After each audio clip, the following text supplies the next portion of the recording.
अ, आने वाली 13 जुलाई को भिवानी के अंदर महाराजा दक्ष प्रजापति जी की जयंती सरकारी सत्र पर मनाई जा रही है।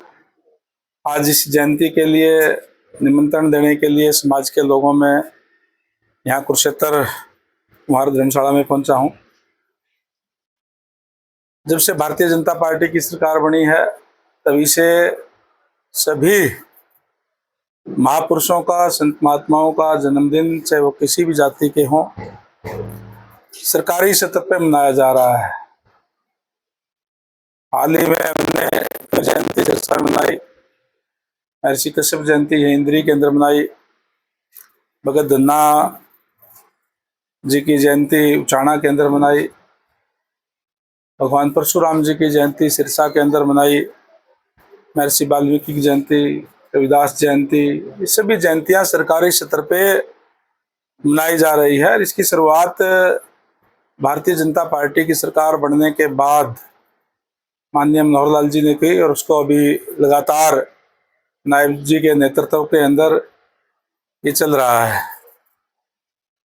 और पहली बार सरकारी सत्र के ऊपर जयंती हमने पिछली बार हिसार के अंदर मनाई थी, जिसमें पूरे प्रदेश भर से अनेक समाज के लोग बड़ी संख्या के अंदर शामिल होकर के हिसार के जयंती में एक अच्छा सम्मेलन, बड़ा सम्मेलन करने का काम किया था। और इस बार मुझे कई जिलों के अंदर जाने का मौका मिला है। बहुत उत्साह समाज के लोगों में है और मैं समझता हूं कि 13 जुलाई को बहुत बड़ी संख्या में पूरे हरियाणा प्रदेश से समाज के लोग वहां जाकर के एक बहुत बड़ा सम्मेलन वहां करेंगे, जिसमें मुख्य अतिथि हमारे यशस्वी मुख्यमंत्री आदरणीय नायब सैनी जी होंगे। अनेक मंत्रीगण उस प्रोग्राम में आएंगे और भी बड़े बड़े नेतागण, विधायकगण वहां पहुंचेंगे। पहुंच करके महाराजा दक्ष प्रजापति जी के चरणों के अंदर अपनी हाजिरी लगाने का काम करेंगे। आज समाज के अंदर इसलिए भी बहुत उत्साह है कि यहाँ जो जयंतियां जो मनाई जा रही है वो उससे समाज अपने आप को समाज गौरवान्वित महसूस करता है कि सरकारी स्तर पे जयंतियां मनाई जाती है। और इसलिए बड़ी संख्या में जाकर के जहां महाराजा दक्ष प्रजापति जी को श्रद्धा सुमन अर्पित करने का काम करेंगे, वहीं माननीय मुख्यमंत्री महोदय का भी इस बात के लिए धन्यवाद करेंगे कि उन्होंने इस तरीके का फैसला लिया जिससे समाज के लोग अपने आप को गौरवान्वित महसूस करते हैं। भारतीय जनता पार्टी बनने के बाद में जिस तरीके से हर वर्ग के लिए कार्य किए हैं और विशेष रूप से जो मोस्ट बैकवर्ड है, जिसको हम मूल पिछड़ा वर्ग कहते हैं,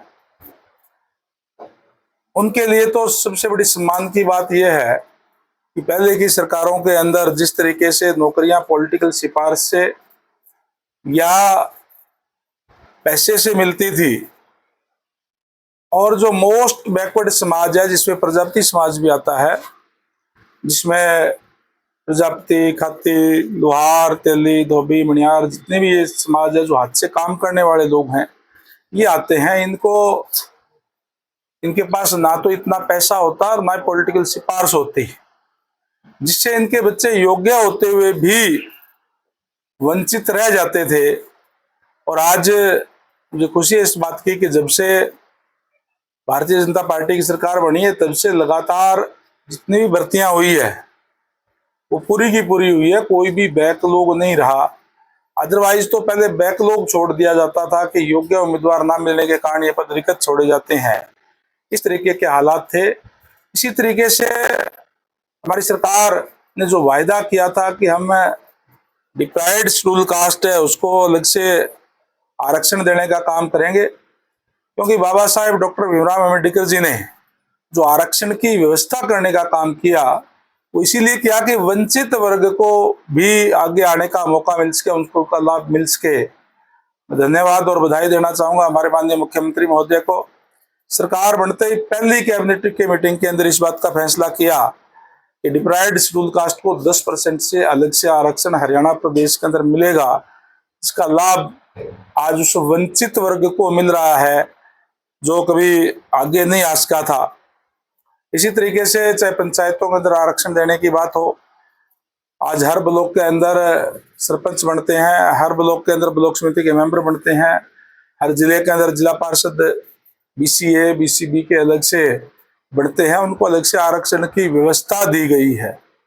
इस तरीके के अनेक कार्य हुए जिससे आज जो गरीब जो लोग हैं उनको भी इस बात का लाभ मिल रहा है। मैं इसके लिए भी माननीय CM साहब का धन्यवाद करता हूं और समझता हूं कि जहां हमने पिछली बार जयंती मनाई थी, कुरुक्षेत्र से भी बड़ी संख्या के अंदर हिसार गए थे। इस बार भी यहाँ कुरुक्षेत्र से जो साथियों का जोश देख करके मैं कह सकता हूँ बड़ी संख्या में भिवानी पहुंच करके और उस सम्मेलन को एक बड़ा सम्मेलन बनाने का काम करेंगे। वहीं माननीय मुख्यमंत्री महोदय का भी इस बात के लिए धन्यवाद करेंगे।